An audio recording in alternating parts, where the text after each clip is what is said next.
Morning, everybody. Quick question to kick off the session. How many of you are finding the price of a gallon of petrol when you're filling up your car completely out of the stratosphere? Raise your hands. I paid $140 US to fill up a 4-cylinder convertible in Hong Kong the other day. And I used to think, in being in the news business, that things like mass protests and riots against rising food and fuel costs was always something that happened in emerging markets, not a newly industrialized economy like where I live. We actually had a fuel strike the other day.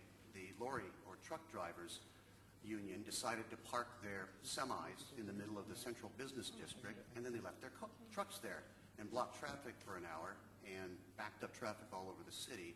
It was something that we're really not used to. I want to show you a few things, if I could do a quick plug here for my company. When I was looking into what are we really talking about when it comes to inflation in terms of food and fuel and what kind of political ramifications it has, this is what's been happening with your oil price. If we can pull up that first graphic, which you have back there, there's your oil. There's your West Texas Intermediate oil. Went to 135, close to 140. But you're paying a lot more for it, and it's being felt all over Asia. On the flip side, eating has gotten a little bit cheaper. If you take a look at the next one here, you all heard about skyrocketing rice. Grain prices, it's come off considerably off the boil. However, for people like our speaker in the middle here, Peter Brabeck from Nestlé, this next graphic here is quite a stress test for them. This is what he's paying for cocoa. So next time you have a bowl of Cocoa Puffs or hot chocolate, that's what's happening to you. On the flip side, there's a lot being said about substitution for things like rice. Let's see how wheat is doing. There. Have one less bowl of rice and have a bowl of Wheaties the next morning and you're going to be doing fine. I'd like to introduce our panel today in no particular order. Each person, each individual here has their own perspective on how we're dealing in Asia with the political paradigms of inflation. To my immediate right here, we have the Honorable An Ho-young, Deputy Minister for Trade for the Republic of South Korea. To Musa Hitam is the Chairman of Sime, Darby of Malaysia. There's Peter there, Peter Brabeck, Chairman of Nestlé of Switzerland. Pangestu, Trade Minister for Indonesia. And at the very end there, Michael Rue, Chairman of Rue International, a native Australian and somebody who's served in the administration down there before as well. Michael, can I kick off with you? Offer some of your thoughts. A year ago, we wouldn't have been discussing this topic. It would have been some entirely different topic. It would have been subprime. It would have been the credit mess. And now everybody is dealing with the basic staples of life. Yes, look, I think it is an important question to get it into context, because I think if you go back, food prices are only now getting back to the levels of 1974 in real terms. I think those of us who remember the 1974 food crisis, when the concept of limits for growth was the big thing, that the world was going to starve to death, then followed by oil shocks of 78, 79. We're really just getting back in terms of real terms to both the price of food of that time and the price of oil. So you need to have context with this issue, I think. I think we are seeing a shift, though. I think things have changed. I think that both the food prices are something that are real and are going to be with us for some time in terms of increase, and I think the fuel prices also. But whether they're going up or down over the next 12 months to 2 years is a question that I think we're all looking at. The sort of responses that we need to take, I think, in the region is that the biggest threat, I think, is political. I think the unrest that comes from this is something that is serious, and that the sort of policy in relation to the question that was asked, the sort of policy focus needs to be on governments targeting the poor to make sure that that is not something that is further exacerbated. Investing in projects that increase agricultural production. I think also looking at dismantling restrictions on international trade in food, and looking at reversing some of the flawed policies on biofuels. So I think that there are a lot of questions here, very complex, and I don't think there are easy answers, and I don't think a lot of the analysis that we've been seeing in the press over the last 12 months actually fully understands where we're going. In terms of the political fallout from these issues, perhaps no country makes it into the media, onto the TV screens more often than that of the gentleman to my right here, Trade Deputy Minister of ROK on Ho-Young. Ho-Young, it must be a very stressful time for you. I mean, Koreans are known for making their feelings felt, and they have been making their feelings felt, whether it's agriculture or fuel prices, strikes, which are strikes in recent days, which have been threatening to, well, I wouldn't say cripple, but badly affect your export trade. Well, Mr. Low, you're right. And then in the spirit, let me try to begin my presentation with through sharing a weekend edition of Korea Times, which is a leading English language newspaper in Korea. So what you see is a colorful picture of whom? Truck drivers protesting against the rise of price of oil. And then, Mr. Low, you were talking about all those roads being clogged, etc., etc., and then that is exactly what is taking place in Korea as well, as in a large number of other countries. The question is, what can governments do with respect to this political backlash of high oil price? Because backlash is a reality in Korea as well as in large number of countries. So what governments are supposed to do? Well, we in the government are in the habit of thinking in terms of long-term, thinking in terms of short-term. So let me try to follow the time-old tradition and then try to say something in terms of short-term measures we can take. Well, in short-term, then of course, we will have to do something in order to mitigate the adverse impact coming from high oil prices. For example, large number of countries are introducing measures in order to deal with high oil prices, and in case of Korea, the preferred compromise in order to deal with the high oil prices has been to lower the oil tax, because Korea is a country where oil tax is the highest, one of the highest oil taxes in the world. And then, so far, government has been resisting the temptation to lower the oil tax. Why? Because, first of all, it will have adverse impact upon our coffer. But at the same time, more importantly, we are of the view that lowering oil tax would, of course, have very adverse impact upon the government's efforts in order to reduce dependency upon imported oil. So what Korean government has done earlier this month was to come up with certain income support measures for certain vulnerable sectors of the society. When I mean vulnerable sectors of the society, we are talking about low-income workers or small-scale self-employers. And then that program of dealing with the vulnerable sector of the society, it will cost about $10 billion for the government budget. But at the same time, as I have shared with you, we are having, say, truck drivers and other sectors of society protesting against the government measures. And then at the end of the day, we may have to do something more. But at the same time, when it comes to mid to long-term measures, then I think we should take it as a kind of opportunity, when we should take it as a clarion wake-up call that government should be doing something in order to reduce dependence upon the foreign oil. For example, governments can do many things in order to improve energy efficiency through whatever policy means at their hand, like legal measures or fiscal measures or other policy measures. The second thing the government could be doing in mid to long term would, of course, be introducing large number of renewable sources. Presently, Korea depends about 3% of our energy needs upon renewable energy, and our aim is to increase that percentage to a significantly higher level by year 2012 and year 2020. But inconvenient truth about renewable fuel is that it takes a long time. And then we should be thinking about something we should be doing in order to stop the gap between shortage of fossil fuel and the time that is going to be taken for the development of renewable energies. And then what is the alternative? Alternative is, of course, nuclear energy. And then in large number of countries, they are talking about nuclear renaissance. But at the same time, nuclear renaissance has its own problems. All those different views coming from environmental groups, etc., etc. To wrap up, this is my first time to appear at the World Economic Forum. Since yesterday, there is one phrase which I hear again and again, which is, let's turn challenges into opportunities.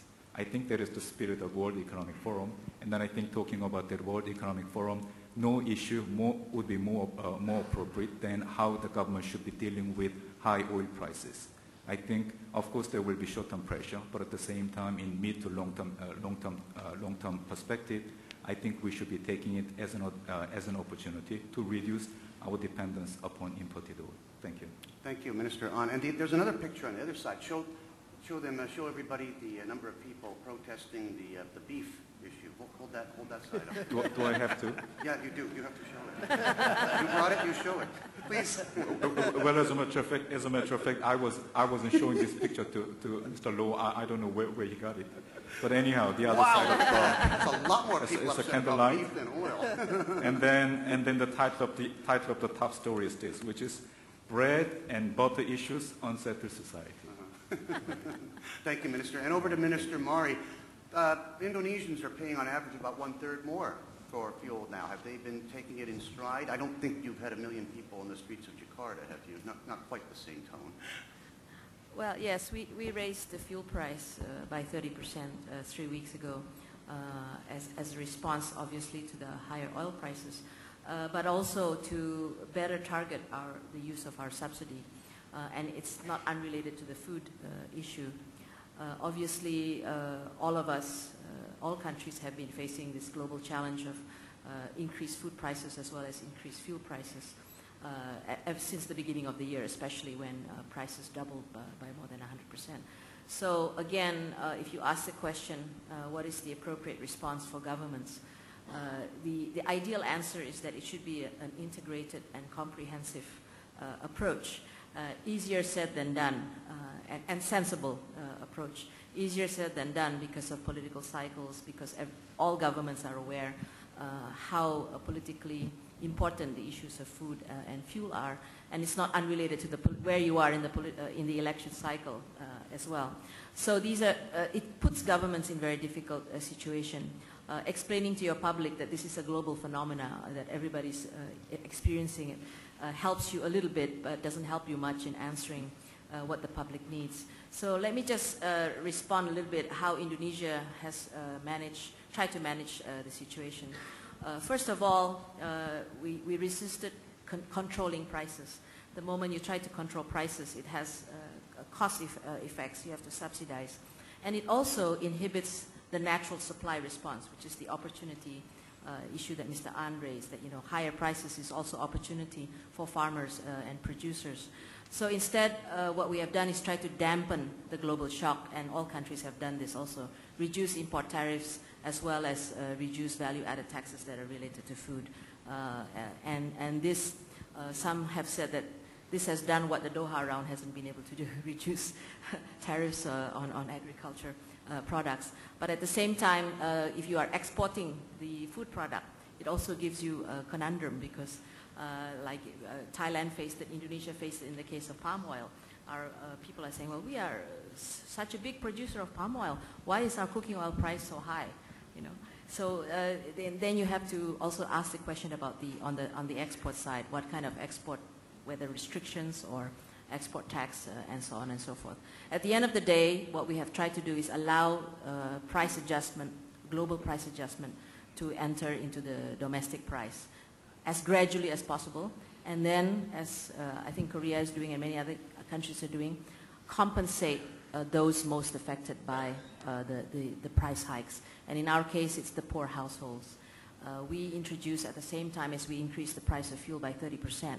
We're shifting the subsidy for the fuel to help those most affected by these price increases, which is poor households. We've introduced cash transfers, which we did in 2005. In 2005, we raised the fuel price by 130%, and we introduced a cash transfer program for poor households. So in a sense, the ability for countries, especially developing countries, to introduce such schemes quickly is also part of the institutional constraint of being able to undertake the right measures. But fortunately for us, we did this in 2005. We had identified 19.1 poor households, and it's being delivered through the post office. There's a lot of issue about leakage and corruption when you do all these social safety net programs, but because the system was already in place in 2005, and survey shows that most of the money that was given in 2005 was used for food consumption and kerosene. So we know in a way it's a relatively good targeted subsidy program.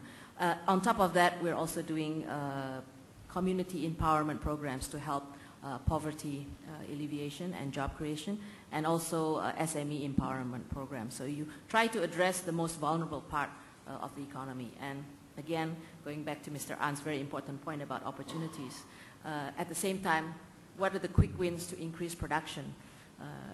There's a short-term and a long-term answer probably, but of course, in the short term, how do you quickly increase production? Price itself is already the most important incentive.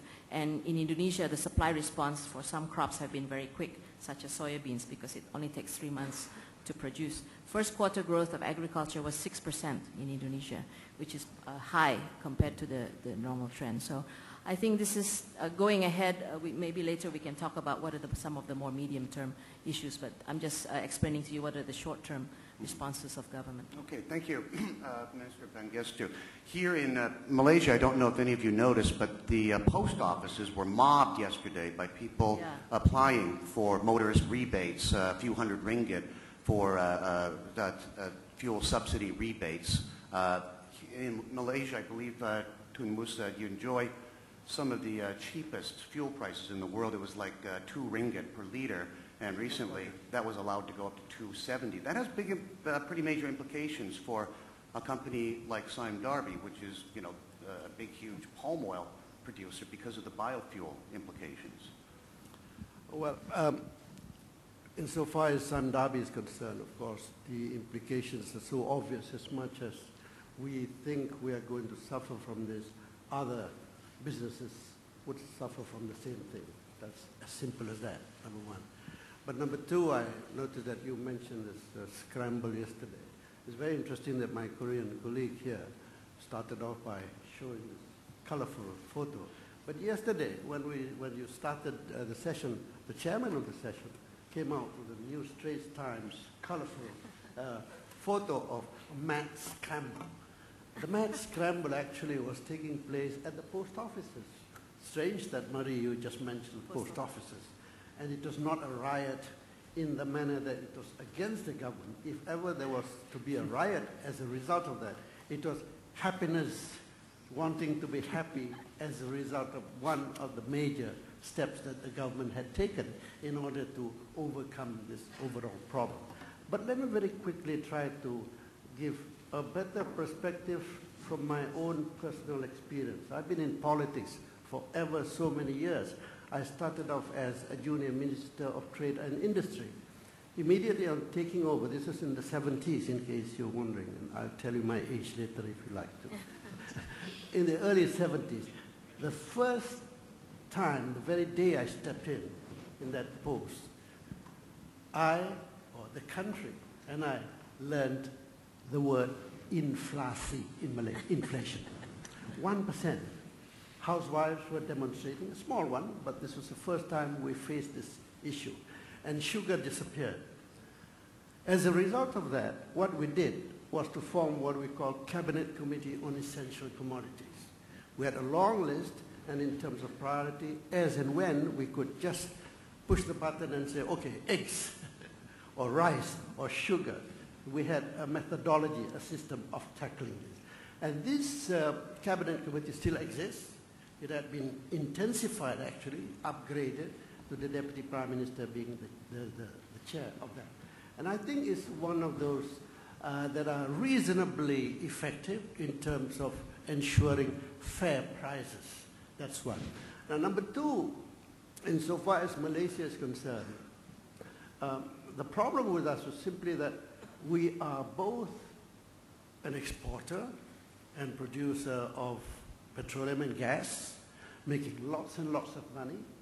We are also we are also a very high consumer because of the economic development that has been taking place in our country.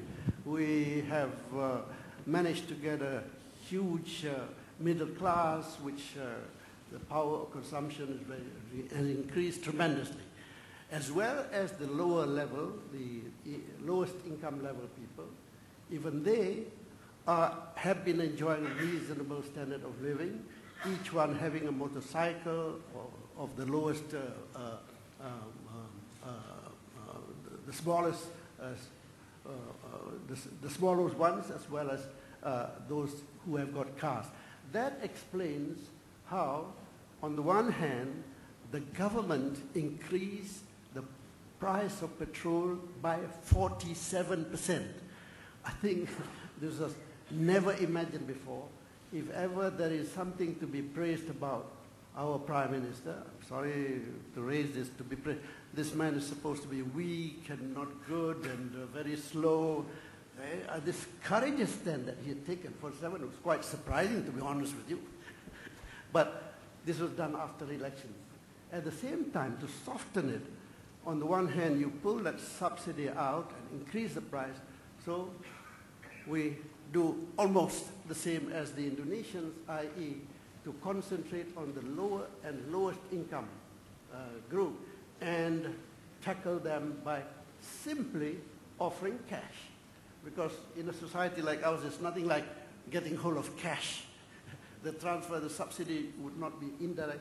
The best is we have from 600 ringgit to those of cars of certain power, right down to 100 over ringgit for those motorcycles. It is alleged that this exercise only gives to the well-off. If you look at it, you see only car owners and motorcycle owners. But the fact of the matter is that even in the remotest areas, people have got a motorcycle or scooters. So I thought I would stop there just to say how we have been trying to deal with it here. Right. A lot of what's been going on, Peter, is basically following your prescription. Yesterday, during one of your sessions, you railed against the idea of subsidies and how they artificially skew the markets. Is everybody doing the right thing now? Should they bite the bullet and take the pain all at once, or do you think that the countries are handling it the best they can? Well, let me first of all say I was, of course, looking very carefully at your charts, which you showed us. And I just want to point out that those charts, all of them, are, of course, biased by the dollar. And I think sometimes we forget about this thing. If you look at the real value of the dollar, oil prices of $100 and above are not new. 1862, okay? We had an oil price above $100. 1979, we had an oil price above $100, and now we have an oil price which is a little bit higher. Part of it, as we suppose, is to speculation. So if you look at the real price, we're about the same time. And the good thing is that those high oil prices normally have provoked change in consumption habits. Last time, for example, if you take the United States, the consumption per capita went down by almost half after the high oil price. And I think what you're going to see now again is that this high oil price is going to have a positive impact on a raw material that is not sustainable. Because oil is not sustainable. It's a matter of time, but it's not sustainable. We know that. Now, therefore, I think there's a big difference between the oil price increase and the food increase. Because agriculture should be sustainable. That's very important to understand. Agriculture should be sustainable and can be sustainable. Okay? Oil is not sustainable. So now if you're looking at the agricultural side, what you are seeing here is that we have come out now of about 30 years where the productivity increase in agriculture was a third higher than the productivity increase in manufacturing. Nobody talked about this. But the Green Revolution was absolutely, had outstanding results. This Green Revolution, this productivity increase, has been flattening out over the last couple of years, mainly, or partially, because we are not allowing new technologies to take over from the old ones.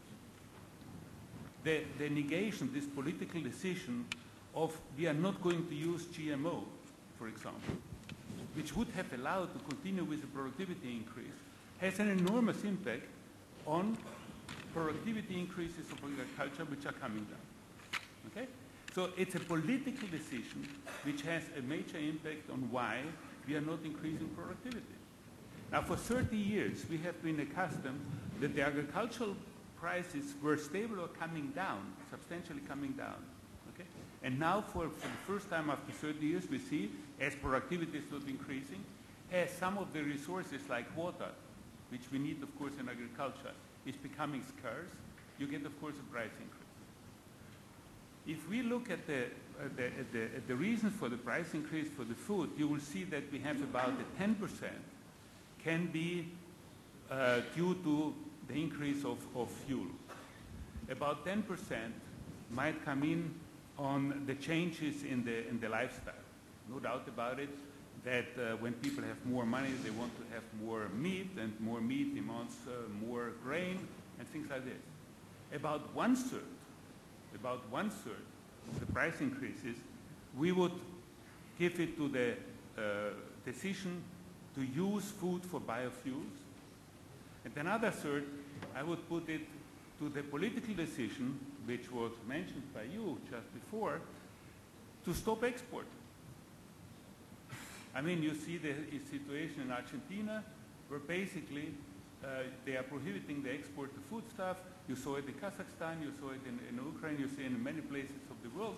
The suddenly governments decide we are not going to export anymore.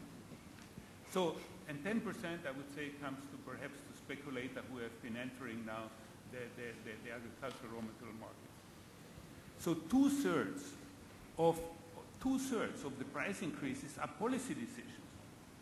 Policy decisions by governments, and I think therefore we have, if we want to tackle the aspect of agriculture, it's completely different to the aspect of fuel. I think this has to be better understood. I get the feeling that we are putting food and fuel into the same basket. Nothing to do. One has to be sustainable, can be sustainable in the long term. The other one will never be sustainable.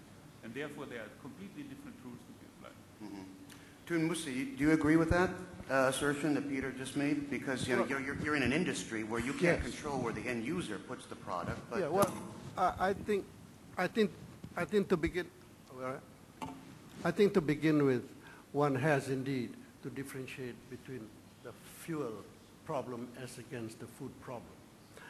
And when one talks about food, one also has to categorize them. Essential foods as against foods. And other foods would lead to, like the ones that are not really the ones that would fill your stomach, not fill your stomach, that make you hungry if you don't eat that particular food. In the sense, in our part of the world, we're talking about rice. Up to the late 60s, Malaysia was very much on the way to fully sufficient in rice. But we stopped dead almost when we reached 70% because we said, okay, our neighbors, the Thais, would go into rice. This was in the spirit of ASEAN in those days.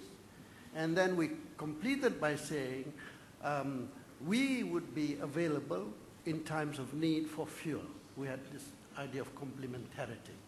But of course, it does not seem to have worked out. We have a minister from ASEAN. Perhaps she could explain why ASEAN never got on to getting itself that well organized as to face this current crisis that we're having. Of course, we're lucky that when it happened, we had the Thai Prime Minister kind enough to have gone to a few of our countries and offering rice at, of course, higher price than we thought. But never mind, we needed, we took it. That was in the spirit of ASEAN. Now, what do we do in terms of Sime Darby, the company that I represent here?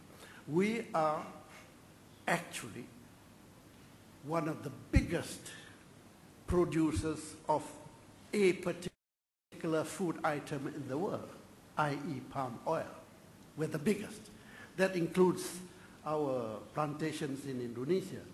That's edible palm oil. And the price of edible palm oil has really gone up so much that the early excitement of turning it into biofuel has practically been abandoned. That's typical of our herd mentality. Price is so good, let's not do it.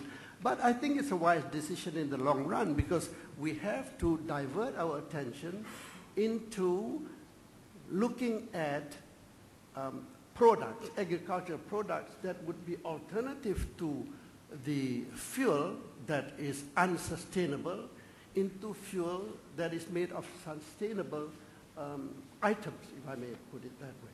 So that is the current situation by which we have to make a very important decision. I have not been in favor of completely abandoning palm oil to be used as biofuel. My people knew it. We were in Rotterdam the other day. We looked at our plant. There was an experimental thing. Wanted to stop. Why? Because prices of palm oil were so good. I said, no, in the long run, maybe we still would have to use it because palm oil grows and grows and grows, one of the toughest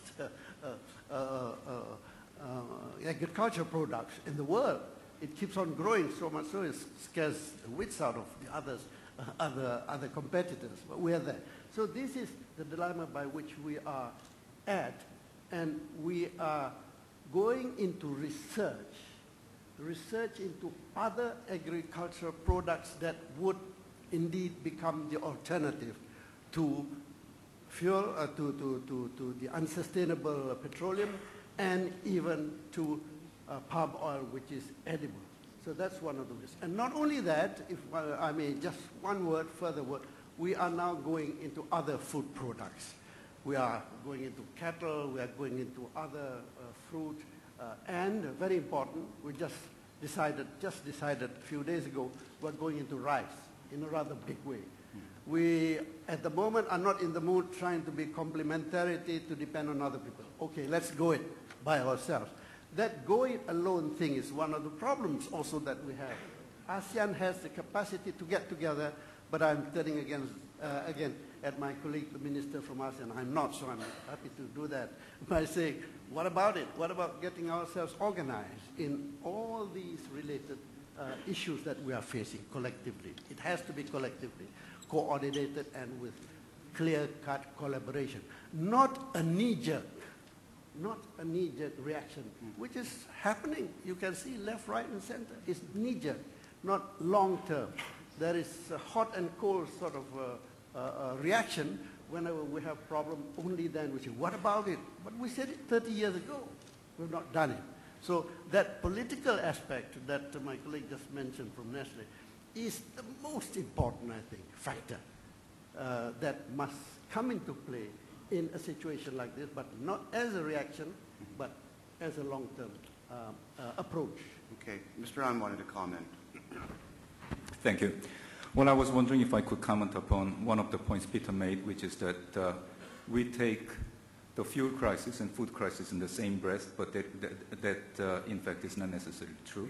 And then one of the reasons why Peter said that was because with respect to the food crisis, then of course much of the responsibility goes to the government policy. In other words, governments have more policy options at their hands to deal with food crisis in comparison with fuel crisis. And then Peter, I have to say, no country is truer in this situation than Korea, in the sense that we in fact import 97% of our fuel from abroad. When it comes to food, then again we import about 70%. But I saw you the pictures. I mean, there is demonstration against high oil price. There is demonstration against safety of beef coming from the United States. But at the same time, there is no demonstration against high food price. Why? Because even if we import about 70% of our food from abroad, our staple cereal, which is rice, that rice market is completely differentiated from the world market in the sense that at the WTO, they have a concept called tariffication, and then what happened in 1995 was that all import of agricultural products were tariffied. In other words, all barriers other than tariffs were eliminated at the time. But there were 4 countries and 4 products for which exception was sought, and then rice for Korea was one of those products. And then that exception still continues. And then because of it, rice import, or rice market in Korea is totally separated from the world market. And then that, in fact, is one of the reasons why price of rice is very stable in Korea. Why do I say that? It's because now, on the one hand, we have the question about fuel. On the other hand, we have question about safety of beef coming from the United States. On the third front, we have the food. they look all different issues. But at the same time, if we go just one layer deeper, at the bottom of those different movements, there is this latent feeling about concern and anxiety about a process which is called globalization. So in other words, even if manifestations are being made in different aspects with different issues, at the bottom of those different issues, then there is this widespread feeling of fear and anxiety about globalization. And I think when times are tough, when price of oil goes up, when price of food goes up, when times are tough, then I think, in a sense, it's a fertile ground for those anti-globalization feelings to be spreading even further. So I was just wondering, this may be the time, with longer-term perspective, that governments, especially in Asia, should be reminding themselves about the benefits of free trade and free investment, and how this area has benefited from international free trade system. And then we should see a longer-term trend, and then try to remind ourselves about the benefits of free trade and investment, and then at the same time spare no efforts in order to convince our general public about the overall picture, rather than being bogged down on specific issues. Thank you. You raised a very interesting topic there, and that is, whether the kind of currents that we're seeing in the markets today will lead to more insularity and more protectionism, because people want to ring-fence themselves off from other trouble. They see trouble going on in other economies. Say, we don't want that problem at home, so we better just close this door a little bit. Michael, let me bring you back into this discussion. Is there a risk of that countries go the opposite direction and liberalization is dead in its tracks as a result of what we're seeing now? Look, I think it's a danger, and I think you can see it in the run-up to the U.S. election. Some of the rhetoric around the U.S. election seems to be developing around protectionism, and I think you have a sort of receptive audience in terms of the political system in most countries in Europe and in Asia to a reaction to these things. The challenge for leadership is to communicate to people a context in which this happens. I think that what Peter said is absolutely correct. This isn't the food crisis and the oil crisis isn't something that's just come out of the blue. I think it's something that comes from a significant number of factors coming together, including things like adverse weather changes. Australia has had a drought since 2002, and that's had a big significant impact on world wheat prices, because we contribute a significant amount of wheat to the world market. So that I think that there's not a very good communication from the political system, nor from the commentators, about what's going on with both food price increases, why it's happening, and why oil prices are happening. I just again come back to the 70s. It's a rerun in some ways. Club of Rome, limits to growth, that whole scary tactic, and in fact, the leadership, forums like this, need to contextualise it, need to understand that there isn't a single factor. You sort of read the commentaries that the world's about to come to an end because oil prices have gone up or the food prices have gone up. These just happen to be events that come together at certain periods of cycles. This happens to be one of those, and that needs to be dealt with. And protectionism is one of the dangerous outcomes of that. Increased protectionism is one of the dangerous implications of this if it's not handled correctly politically. I think that my own view is that I'm not convinced the US is going to go into recession, and I think that's one of the reasons why oil prices is being held up. If the US, the central bank in the US, which I think has done a great job in the last 6 months, manages to keep the US from going into recession, then oil prices will be maintained high, and that we'll have a challenge of the central bank will have a challenge of dealing with inflation significantly next year. If it does go into recession, I think we'll see oil prices collapse, because I think that there's a part of the oil price, the fuel price, is related around optimism about or pessimism about the world economy. I think in terms of food prices, you can see that change. I think we have a long-term shift in terms of higher food prices, but you can see that change fairly dramatically with things like breaking of the drought, things like another green revolution. I think that we have to keep this in context. We're in the centre of a particular point in time that is serious, and the biggest challenge to me is political leadership, and for political leadership. seems to me.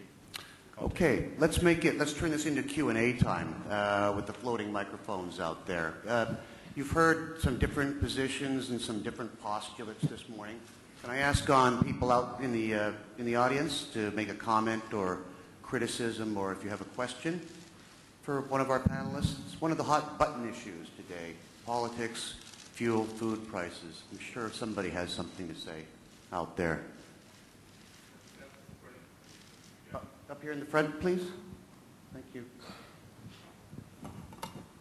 Just two points I'd like to have addressed. Number one is that we haven't talked about the lobbying by the American farm lobby to move in America to biofuels at a very quick pace, which has put a lot of pressure on the whole biofuel debate. And then, did we mispredict the demand coming from India and China? I read an article about oil demand saying that we'd still have oil around $40 to $60 3 or 4 years ago.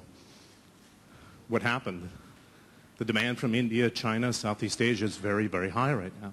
So how do we mispredict that shift from food need into biofuels very quickly led in America? And how do we mispredict the demand for oil from India and China in such a great, great way? Well, I think we, if you say, how did we mispredict, it seems to me that we got it wrong. But, I mean, the lags are quite short periods of time.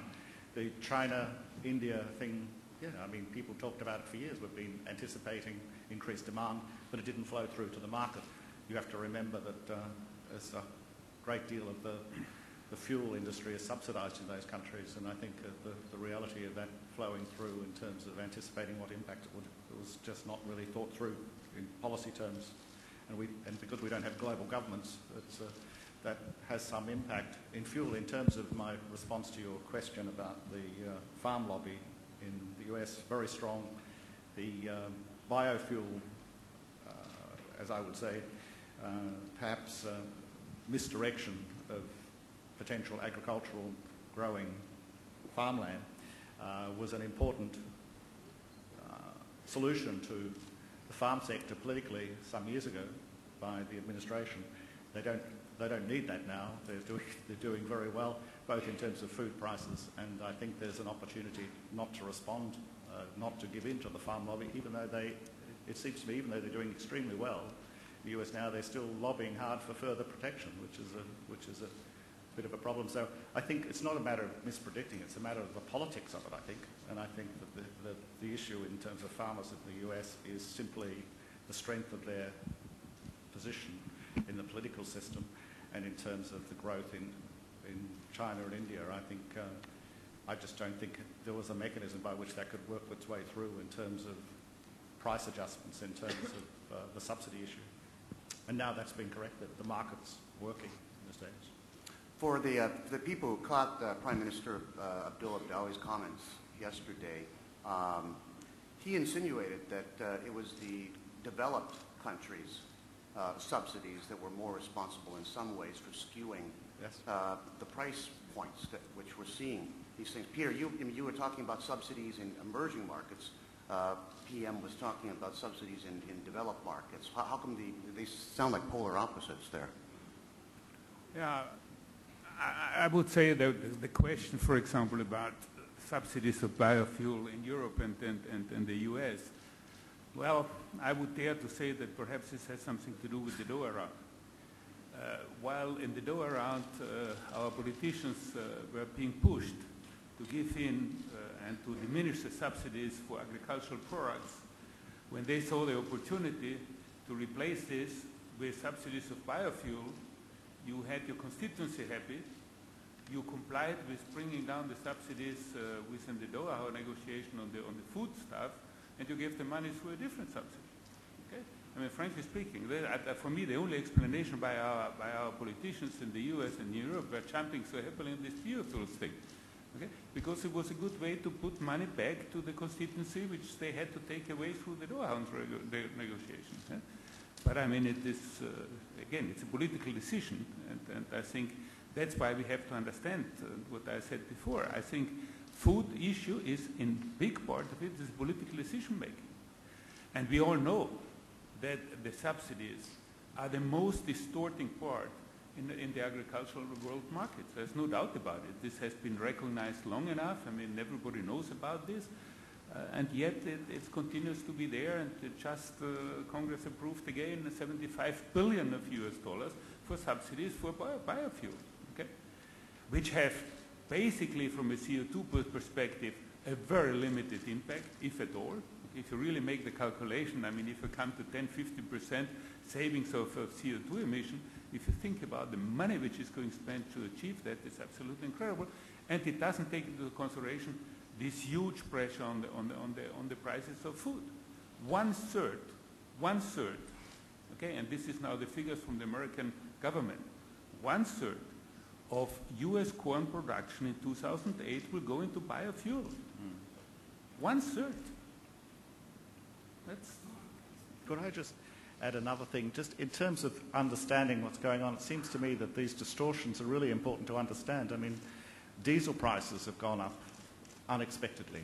And I mean, one of the reasons for that is China's stockpiling of diesel for the Olympics so that they actually have an alternative safeguard energy source during the Olympics. And that's a sort of one-off. You know, I mean, when the Olympics come and go, that requirement will no longer be there, and you could expect to see diesel demand drop significantly. So, I mean, you know, we see a lot of this distortion in the market for those sorts of things, stockpiling of oil reserves in certain countries. And as Peter said, I think some of these distortions, we're just paying the price for some of these distortions from subsidies, especially biofuels. Biofuels was the politically correct thing to do a few years ago for climate change, and I think now discovering that it's got certain challenges. Musa? Yeah. Firstly, on the question of fuel, how did we mispredict? Very simple, I think. We underrated the role of the traders and the speculators, number one. Number two, I mean, it sounds funny, but it's true. Number two, the producers have been getting away with it, exploiting the situation of depleting resources, yet almost dictating prices by increasing or decreasing their own production. It sounds simplistic, but indeed I think that's very fundamental. Number two, insofar as food subsidies are concerned, I am with you here insofar as we've talked about political decisions, and actually it's politics.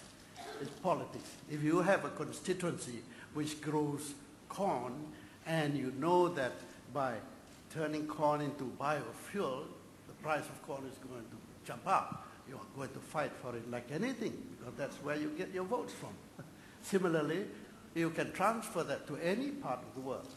In the developing societies, I think there is less of that, in the sense, I've got this theory, that in developing societies, we are still in a situation where leaders lead. They literally decide, and the implications are being suffered through by the people. Whereas in developed societies, they are led. In other words, this is what people want, and this is what I'm going to go along with. So that's why when we talk about the political implications, the political dimension to it in a developing society, there is now, at least currently, less chance of radical changes in government because of the situation with regard to fuel and food.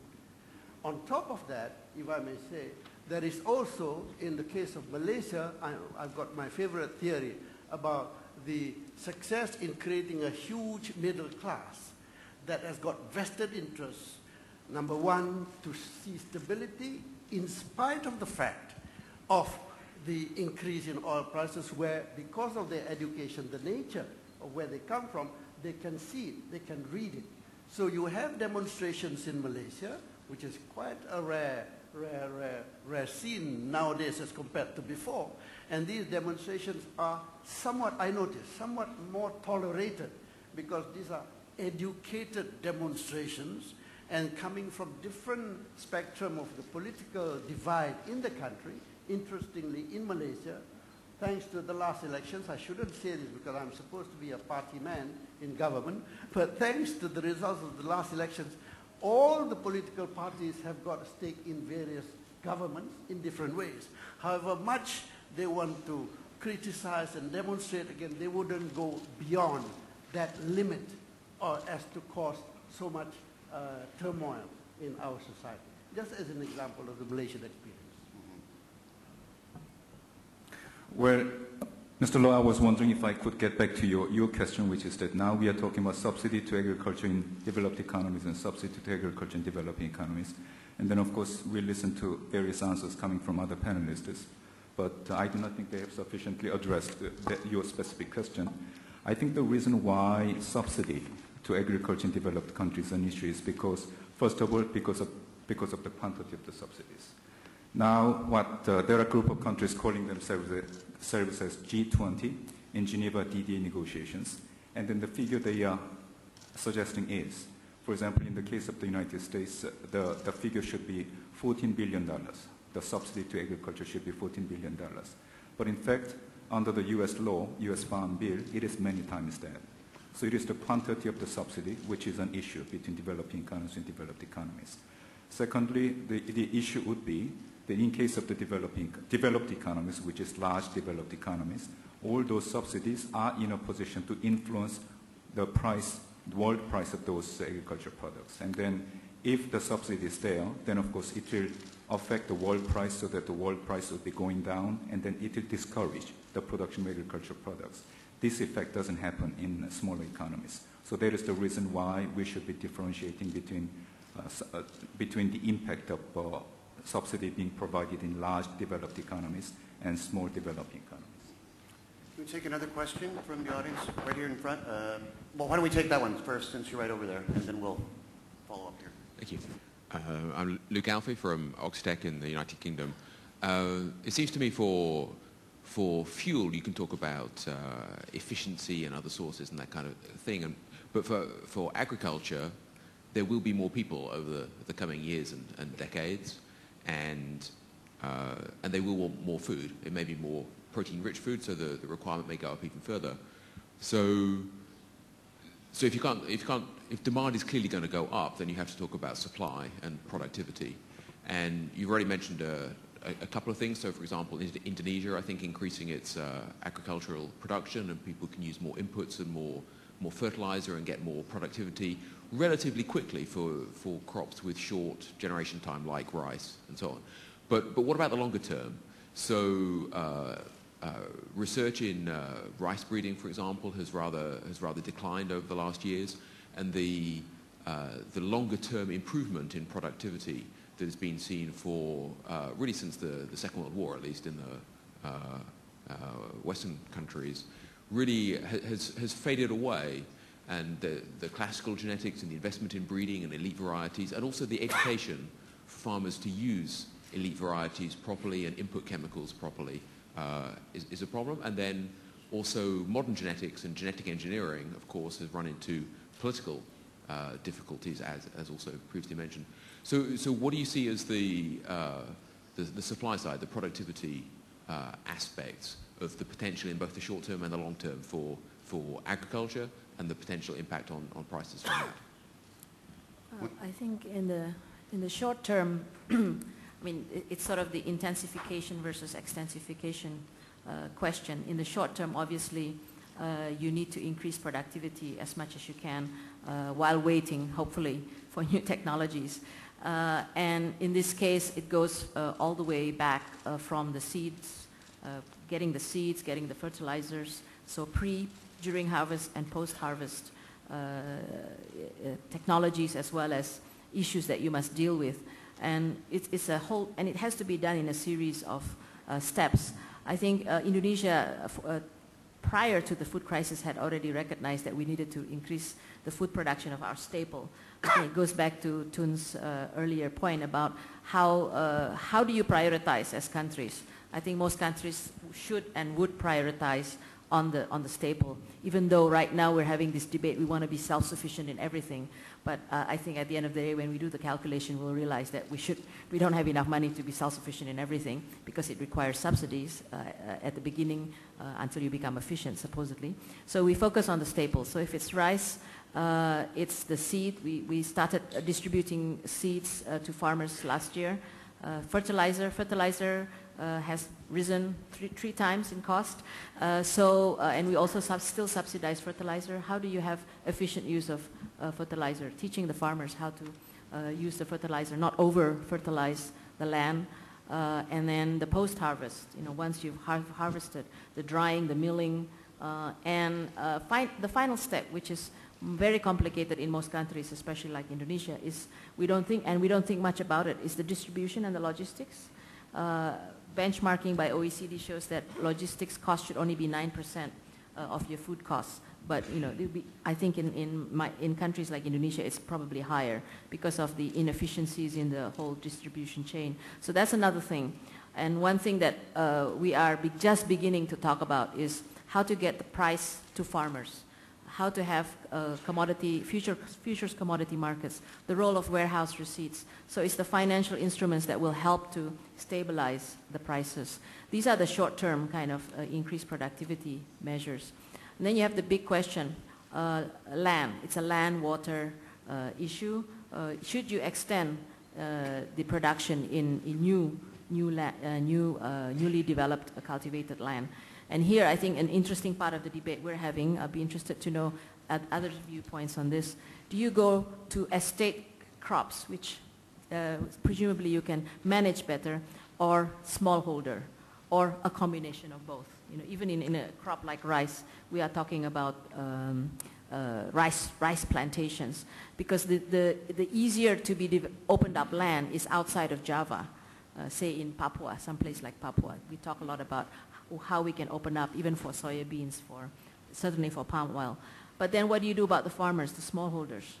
What's the optimal formula here? If it is going to be private sector driven, what are the private sector expecting in terms of incentives? And the other, just my final point, I think the other debate we're having is old debate.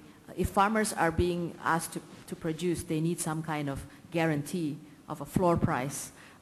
And for consumers, we need a ceiling price. How does a government manage either with buffer stocks or with price support policies or what? This is another component of the debate which gets complicated. And again, at the end of the day, the bottom line is your budget, right?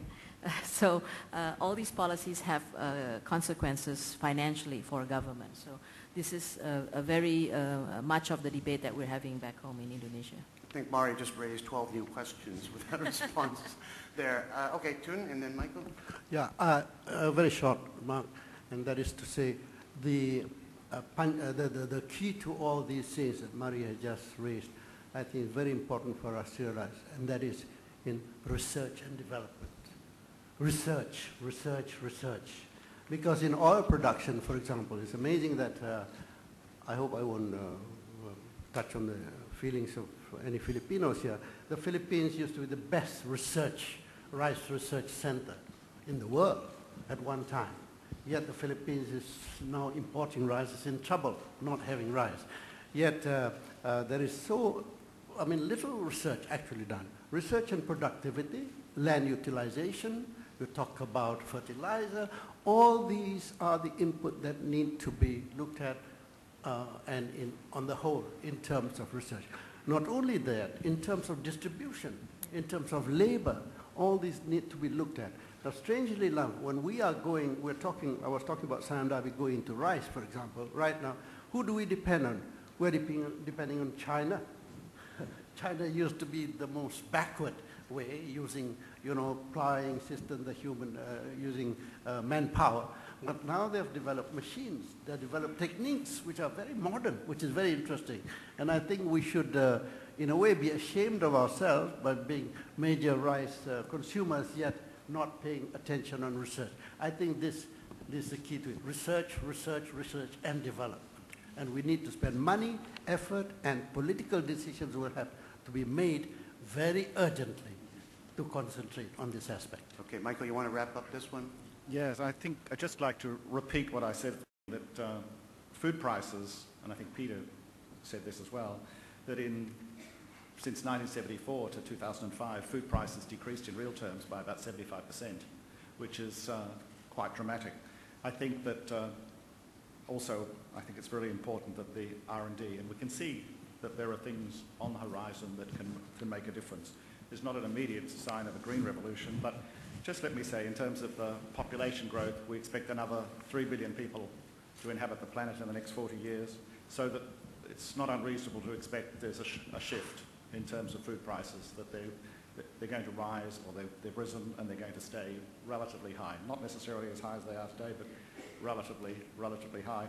In terms of capacity, you know, there's barren lands in the old Soviet Union which have been left, that is a huge food bowl potentially over the next 10 years. Western China has tremendous potential.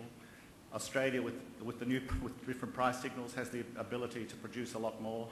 I act as advisor in Rwanda on agriculture and the economy generally. We've just simple things with small farmers been able to produce 100% productivity increases in rice production year on year for the last 2 years. So I think there's a tremendous potential to do lots of things. There's a lot of capacity to improve. It's not the end of the world. I mean, it seems to me that instead of, the system will adjust. It's just going to be a painful period of time that we go through, I think. Okay, and we had a comment here in the front row from this gentleman. My name is Pierre Kehat from Goodyear, and my question to the panel relates to food price. It is clearly a significant challenge in a urban environment, but to what extent is it a blessing in disguise for the rural environment, in the fact that it transfers wealth towards the countryside, and that has been a stated policy in many countries, ranging from India to China and many ASEAN countries, to precisely enrich the countryside. So are high food prices in some ways the great economic equalizer by shifting, you know, incomes from urban areas to the agricultural lobby? I'll just comment very briefly from the Indonesian perspective.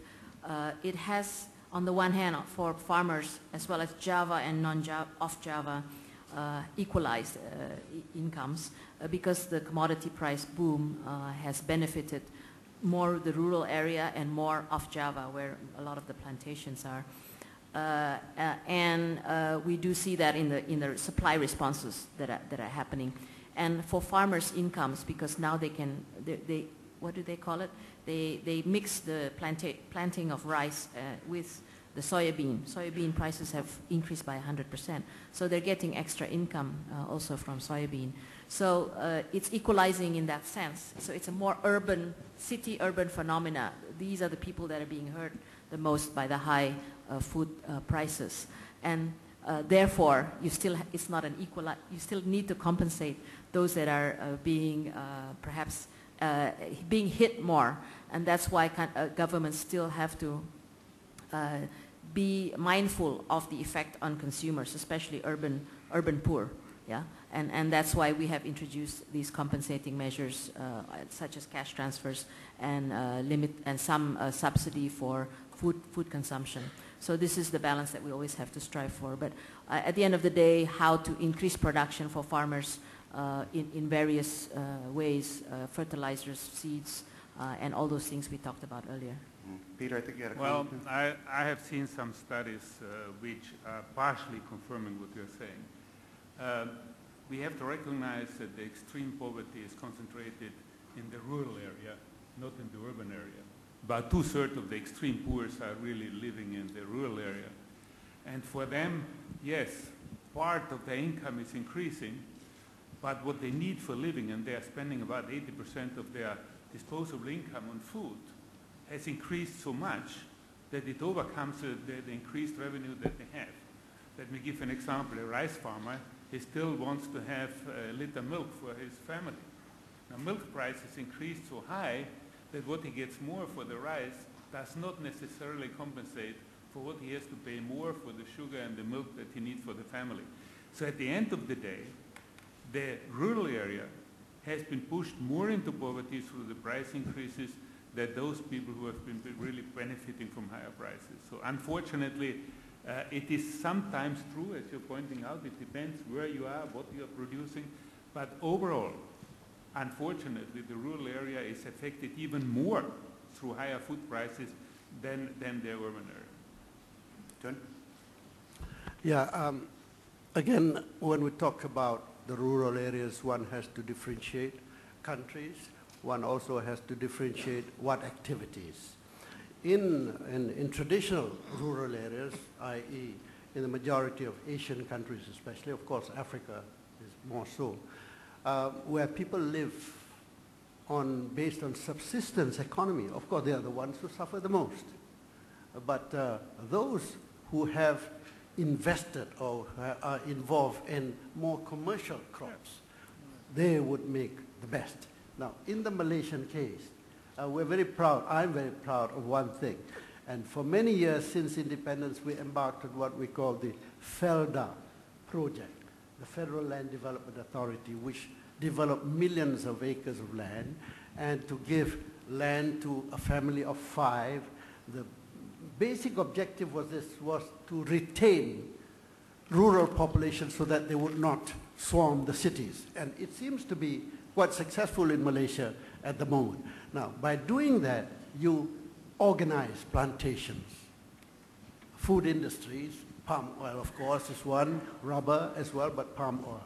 Beside that, there are also the smallholder facilities that we give in terms of education, in terms of other credit and all that. And these are the people who are making money, actually, because the crop had been, luckily, as of now, palm oil, and palm oil prices have shot up. And they are the ones who are enjoying, they are the ones who are quiet, they are the ones who are not in the forefront of demonstrations, but it is the urban areas here, strangely, in Malaysia, the urban dwellers who are feeling the pinch most, because they are not in this productive food production business as against being employees and very much dependent on their daily lives on wages. And they don't even recognize where their food came from. All they know is when they go to the grocery store, whatever it is just went up 30%, exactly, 40%, and their wages did not correspondingly go up either. I thank you for your time to all our panelists and to our viewers. Before we go, I'd just like to get a maybe 30-second statement, what you learned today, what you take away from you, or basically the whole issue. Food, fuel, inflation, politics. What do you think the way forward is? It's just come down the line, starting with Michael at the end there. My view is that with fuel prices, I don't think I think we're seeing a significant adjustment, but there are many factors contributing to it. Some of those factors may fall away. The thing to watch is the US economy and whether we actually see recession, because I think that'll make a big difference to where fuel prices go in next year. With food prices, I think the most important thing is in the short term is the political response, food security, and that is to deal with the poor. Because if that issue is not dealt with by governments, I think we'll find that we'll have a lot of political unrest and a lot of reversal of the things that have been achieved through globalization. And in terms of the long term with food prices, I think we'll see adjustments. Okay, thank you. And Mary? Yeah, I'd just like to comment on the food price situation, that it is both a challenge and opportunity. And the challenges are to maintain for the poor households programs that in the short term can offset the increases. And in the short-term, medium term, I think it's very important not to panic because I think I half agree with what was said earlier, that part of the price increases are government policy related, both national governments as well as the way we conduct ourselves in the international fora, including trade policy issues, what we're doing in the Doha and so on. So it's very important to get the policies right nationally as well as internationally, whether it's ASEAN, whether it's WTO, because I think we all need to converge on a more sensible and more comprehensive and integrated policy. Otherwise, while the prices will adjust, it will take longer than what is needed, and the cost is very high politically for the poor of the world, and this is something we in each country and globally cannot afford. Peter? Yeah, I think as I started off, I think it seems we all agree that fuel and food are two different animals, and I think that's good that we can keep this into our mind and that solutions are different. What I take out is I think there is a consciousness evolving now that agriculture, as such will play a much more important role than it did over the last couple of years. In government policies and in discussions on cabinet, I'm sure agriculture will get again the limelight which it really needs. I am convinced that we can make agriculture sustainable in the long term. I fully agree we need more research and development. We cannot allow just to switch off research because some NGOs are using words like Frankenstein food and things like this, and then try to impede that new technologies are not being applied in countries where they urgently need it. That we have allowed that today, and I think you were mentioning that just, that technology know-how is today basically in the hands of Chinese. I think this has been a responsibility that should have been shared with all the other developing countries. So bring agriculture back, invest into agriculture, which we have not been doing sufficiently. We're just coming back from another country, and I was going through the countryside, and you see the same agricultural technology applied like 3,000, 4,000 years ago. You see a buoy, and you see a wooden plow, and you see people walking around, and this is still a big part of Asia's way of producing food. No, I mean, there was no investment into agriculture. I think that's an extremely important part. Invest into research, invest into technology that you have, invest into distribution. In Latin America, I know the Latin American figures, 40% of agricultural crops are getting lost just on the logistic from where it is being produced to where it is being consumed. 40%, okay?